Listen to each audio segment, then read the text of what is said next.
Hello, welcome to scrapbookingstation.com. I want you to take out all your smaller punches because what we're going to do is play with the fold line of your base card. And this is going to give you some negative space that you can design around. Actually, maybe more importantly or more intriguing is once you open it, you kind of extend what is typically just this 5.5 by 4 1/4 panel out to the other side. So I can put the camera over my shoulder and we'll get started. Okay, we're going to look at punching circles into the fold of this card, and that's because I think most people have circles.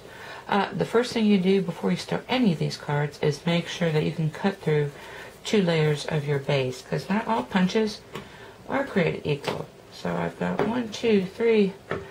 4 different circle shapes I'm going to use for my spine. This one didn't work out because it could cut through, but you want to make sure you do that.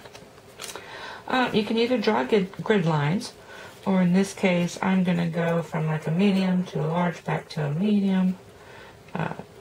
This guy, and then finish out with that guy at the bottom. So I'm going to begin punching, and I'm just going to eyeball it. So, like I said, not all punches are created equal. Some are easier to use than others. And I just want to get that halfway on my spine. Circles are pretty easy, because there's nothing really to keep perpendicular. Like I said, you just want to be halfway. Okay, next I'm going to use my larger punch. And I'm just watching as I come off of this edge. I like to leave a 1/4 inch, 1/8 of an inch. It kind of depends how much card I'm taking out. So let me just look again, shift it, and punch. I'm going to bring back this guy, and I'll just continue down the spine. Okay, when you finish punching along the fold, you're going to have some sort of design. And when you open it up, it just makes the inside of your card really intriguing.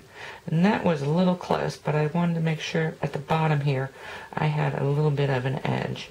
Anyway, something to think about, maybe a little planning ahead would have helped there. And, of course, I could always flip it over and go this way. Now I've already got the panel that's going to go on the front. It's this one, and I just used some embossing paste and this template, which is hard to see through there, so it's a bunch of bubbles. I'm going to get that on there, put a couple fish, and then we're going to talk about the inside and what you can do with some of these openings. Okay, I'm actually saving my fish for later, but I did want to talk about the inside. So I went ahead and masked it off and used my daubers to put some Pacific Point on there. And I should use sponges because daubers and templates don't get along really well. Anyway, when you use a punch for your spine, you automatically have coordinating elements, or coordinating shape at least, that you can use on the interior of your card. The only thing is, this is the fold line, and you don't want to put anything on the inside that is going to go past that fold line. Otherwise, when you close it, you're going to have a problem. But it's really interesting if you have those same elements sticking out. Of course, when you glue them to the base of your card, you just want to glue where there is cardstock. And then lastly, I'm going to go ahead and stick this. So I want to put these down first, and then I layer this probably on dimensionals. Anyway, I'm going to finish up this card, take a photograph. We're going to move right into the next card base.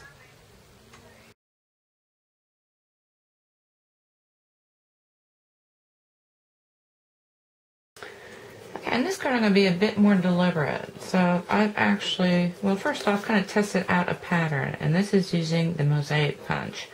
And so I'm going to move forward and back along these guidelines. And so for the first one, I'm going to center along the tip, and then try and keep it, well, first off, straight perpendicular to that, and then halfway. And I'm going to do that on this first line, and then on this third line, and then lastly on this line. Now I've marked these shorter lines. I'm not going to bring the punch as far in, so I'm just going to catch it right before it hits the circular portion. Again, centering the tip on a line, maybe a little bit shorter. But I just want to try and stay consistent. So I've got a little clip like that. And then once again, same thing. And this is actually the right side, and so when this card opens, the inside is going to look like that. A little bit intriguing. Let me move these nibblets out of the way. And the focal on this card is going to be in this series of panels. Actually, the outside panel is going to be 3 1/4 by 5 1/4. You want to stamp it with the image in the center. And I'm using this guy, and he comes from Asian Artistry. But something with a little interest. And then I just stamped him in the Wild Wasabi and then used my Stampin' Right marker to give it a little more color.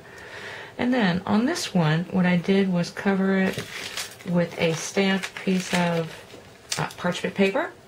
And so when you stamp stays on that, well, actually I double stamped it a couple places just to put more leaves on this one. But when you put it on there, it looks like that, so it's a little more subtle.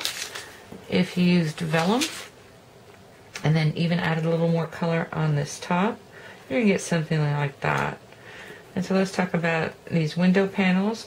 First off, the Whisper White, and I'm using the Mosaic Madness embossing folder. I used my brayer to ink the ray side, and in this case, very strongly put that through there under the recommended tabs. Now to achieve this look, this lighter look, I just removed all the tabs and just ran it on the platform, you know, with this as the sandwich. Anyway, I like to offset it a little bit, and that's just going to make more of a shadow. And then lastly, I'm going to attach this to there. And that's going to make my focal for my second card. Let's get into putting the mosaic punch pieces as part of the design. Okay, in this darker card, before putting down the focal panel, I punched out 2 of the Calypso Coral punches, mosaics, so tuck those under there, but sticking out to the seam. You just want to be careful, again, not to cross into the fold line. These are pocket-free accents from Stampin' Up, by the way. That's what I cut this window, and then I'm going to show you where I've got the salutation. Anyway, you can see the green peeking out, and so what I did was get some Wild Wasabi mosaics and pop those into there. Interestingly enough, those openings, at least 3 of them, make the shape of a heart. So I'm going to have to use that in my scrapbooking somewhere. Anyway, to finish with the card, I just used a large background stamp, bamboo, and stamped that around a mask, and then added the salutation. On the lighter card, a little simpler.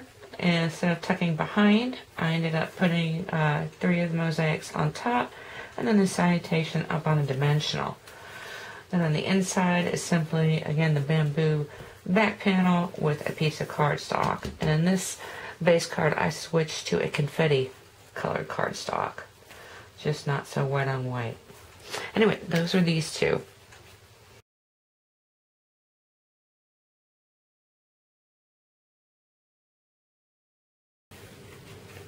Okay, this is just a closing structure. So this is the postage stamp punch, but really you're going to see that any of these punches work. And so this is the back. Again, I did draw some grid lines, but the other great thing is that, of course, you can use these little nibblets to tie onto. So working with this negative space, it makes your card front really interesting, but I think the impact is really on the interior, because you move across this fold line almost seamlessly. You've got more space for your interior design, and actually this unused space previously becomes used and interesting. Anyway, so I've got those 2, these 2. I hope you give this a shot with whatever punches you've got. The other thing I wanted to add is, the negative space and scrapbook page would work really intriguing, all kinds of patterns. Anyway, I hope you took something with you can use in your own card making. Thank you for watching.